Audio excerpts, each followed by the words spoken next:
The Libertarian National Committee is filing for conservatorship over President Joe Biden and Senate Minority Leader Mitch McConnell. Now, they insist it's not political theater, but a genuine concern that both men, octogenarians with evident declines, perhaps in mental acuity, present a threat to the country's national security. In a post on X, formerly known as Twitter, the committee wrote, quote, "We're all aware of the gaffes, the lapses of memory, the freezes, and the incoherent statements made by these two powerful men. These aren't mere quirks, they're red flags, have far-reaching implications affecting both domestic policy and international relations. If the individuals making these decisions aren't at their cognitive best, the consequences could be dire." Here to discuss this development in detail is Angela McConnell, the current chair of the Libertarian National Committee. Welcome, Angela. Hey there, thanks for having me. All right, so walk us through legally what is actually possible here for those who might think this is just political theater. Is there a path toward actually putting these two men in a conservatorship? Technically, yes. In Washington, D.C., a corporation or an entity can file for conservatorship over an individual. It remains to be seen whether or not a political party is able to do that, but we are incorporated in D.C., and so we're here to try. We're going to give it a shot. And, ultimately, to the extent this is, going to calling attention, hopefully, to, from your perspective, to the Libertarian Party and what it stands for, and the fact that we are ruled, that this is a bipartisan problem, that very out-of-touch elderly people are making important decisions in both parties, right? The age question is not just a question of Joe Biden, but of so many people in office in both parties. So are you hoping to call attention to that? Absolutely. Mitch McConnell is actually a year older than Joe Biden. And this is definitely an issue in both parties. It's not just Democrats, although there seem to be more high-profile Democrats who are suffering from this problem. But, geriatric elites are on both sides of the aisles, and it really does need to stop. We need to have competent people in Washington, D.C., people who are not suffering from strokes, people who do not exhibit signs of dementia, people who don't have power of attorney over them by their children, for example, with Dianne Feinstein. This is really out of control. So we're hoping that we rein this in and send a really strong message to both major parties to cut this out. Put in people who are competent to stay home alone all day. That's what's really wild, is it doesn't seem like Joe Biden or Mitch McConnell would be left alone at home, but they're both in charge of managing our finances and making major decisions for our country. That's just totally wild and unacceptable to me. Angela, I completely agree with you that there does seem to be a kind of gerontocracy crisis happening in the United States on both sides of the aisle. I am curious whether or not putting individuals into conservatorships is at all in conflict with kind of bedrock values of the Libertarian Party and kind of freedom of movement, freedom of association, Sure. Free to take certain kind of jobs. I mean, how do you wrestle with that? This is a defensive maneuver. These people have robbed us blind. They've taken our tax dollars. They locked us down. They've got us in an unwinnable war overseas in Ukraine, at least financially for now. And at a certain point, you have to be able to defend yourself. And so to me, this is not an aggressive move. This is purely a move of defense. And there's a specific reason that I went with conservatorship, not guardianship. We're not looking to lock Joe Biden or Mitch McConnell up like Britney Spears. We just are saying hands off of our taxpayer dollars. The whole Burisma holding things too, that might be an interesting thing to play out here. Just hands off the finances. Please sit back and let someone who's fiscally responsible take control of the reins for a little while, and maybe your family or someone else can help you get your life in order. So walk me through, I'm sorry, just the difference between a conservatorship and a guardianship? Certainly. A guardianship controls your medical decisions and your day-to-day life, essentially. That's where people can get literally locked up. Conservatorship is strictly for finances. Mm.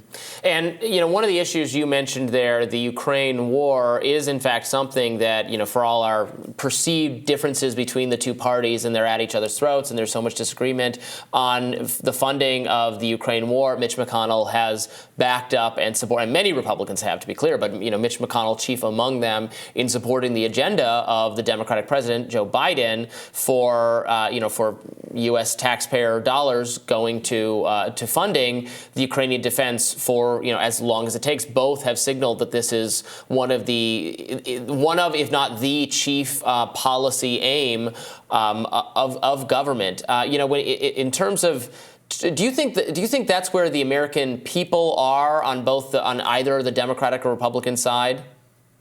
I think it's grossly financially irresponsible, and I don't think that people want the United States to be funding that war. I'm sure that there are people on both sides who agree with it. You've got neocons on the right and whatever this new weird blend of Democrat is on the left. But I think the average working class American does not want this happening. People are concerned with inflation. They're concerned with buying food, the cost of automobiles, what's going on in their daily lives. They would probably rather see money going towards, their own pocketbooks if the government has to spend it, not going overseas. And obviously, as a libertarian, I prefer my money just stay in my own pocket. So here's a question I have for you. We talk a lot about third parties on the show. We've been discussing Cornel West, the potential Green Party candidate, and how that will affect a general election between presumably Joe Biden and Donald Trump, although it could, of course, be other people. The Libertarian Party is the third largest party in America. Disclosure for the audience, I'm a voting member of the Libertarian Party. I usually vote for the Libertarian candidate. In fact, always vote for the Libertarian candidate. I haven't heard very much about who might be our candidates yet. We don't have like a Cornel West type figure, right? Like who's well known nationally, has already declared he's going to seek it. I don't think, but you can correct me if I'm wrong on that. What is your thinking of the role that the Libertarian Party might play in a general election? We're hearing a lot of spoiler accusations against the Green Party. I'm sure the Libertarian Party is going to come in for some of that as well. Yeah, absolutely. So we do have a new candidate who announced recently, Michael Rechtenwald, a former NYU professor and a Mises Institute fellow. So you can add him to the list, that we're already aware. Chase Oliver, Mike Termott, and Lars Mapstead had announced, along with several others. So that's probably going to be one of the biggest names that we have, although I anticipate that more candidates are going to announce by the time January rolls around. I'm sure that we'll get yelled and called spoiler and all of that from the GOP. And I agree, it is outrageous that Republicans run these other candidates and spoil the election for us. So to that extent, I feel their frustration, but we're all adults here. I'm not necessarily looking to spoil the presidential race for them. I'm looking to do my own thing, run a strong campaign, support whoever the candidate is, make sure that they do a good job of supporting down ticket candidates. I will be looking to spoil the races of Mitch McConnell when he does eventually come back up for re-election, if he so chooses, and any other war hawk candidates. We've announced, speaking of third parties, we're going to be working with a handful of other third parties on something called Operation War Hawk Removal, and we will be targeting the worst war hawks during their primary season. I will say that the war issue is probably the one that Robbie and I have the most simpatico on, and I think the right and the left, Libertarians and Greens, have the most simpatico on. I can't help but hear a little bit of an echo of the rationale that is used for getting involved in various military interventions in your characterization of this conservatorship, that it's a defensive move. How many times have we heard the United States saying that we have to do something because otherwise Putin is going to take over Europe, or otherwise democracy is going to be imperiled all over the globe, saying that basically he made me do it? What would you say to those who have a criticism of your choice to pursue a conservatorship over these elder statesmen, when you would push back, I would presume, against that kind of excuse making when it comes to foreign wars? I have a really hard time understanding the analogy between filing for a conservatorship over a Democratic president who has locked us down, spent our tax dollars. We've had political prisoners in jail over the last 4 years. I really struggle to see how that would be anything like waging an offensive war overseas. Well, the dispute, Angela, isn't that Joe Biden hasn't done bad things we both disagree with. The question is whether or not he should be gotten out of office through democratic means, as opposed to putting him in a conservatorship. And when I asked you to tease out how that conflicts with libertarian values, namely freedom, you said, well, we're in a defensive position, and made a statement that I think largely could be characterized as he's made us do it, which is the same kind of excuse making that happens over and over again when it comes to foreign interventions. So obviously, Joe Biden being put into a conservatorship is not the same thing as starting a war. But how do you wrestle with those who might say this is not the right way to go about getting this guy out of office? Oh, we're not getting him out of office. He can sit and squat in office, until his term is up. We're asking him to stop spending gobs of money. What effect would the conservatorship have on his ability to do his job? Or to limit his bad behaviors, I guess, was the more important question. Certainly. It would limit his ability to make terrible financial decisions. Like what? What do you mean by that?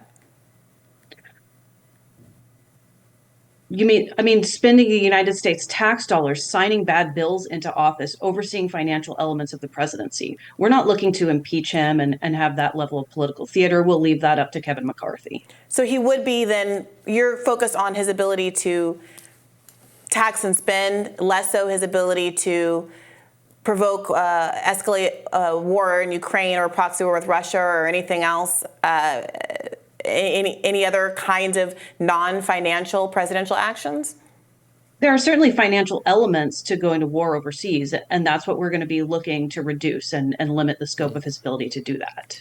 Well, that does seem like it's been a significant, very broad restraint on his powers, which then I think still raises the question as to whether or not this is the most democratic and kind of individual freedom respecting way to go about doing something like this, to literally constrain the power of an individual as opposed to simply voting them out of office or using democratic levers. Yeah, I guess what Brianna's saying, I would be afraid that the CIA could do the same thing. And anybody could do it to anybody. Conservatorship over him and force him to continue funding the war. What are we watching happen with Donald Trump right now?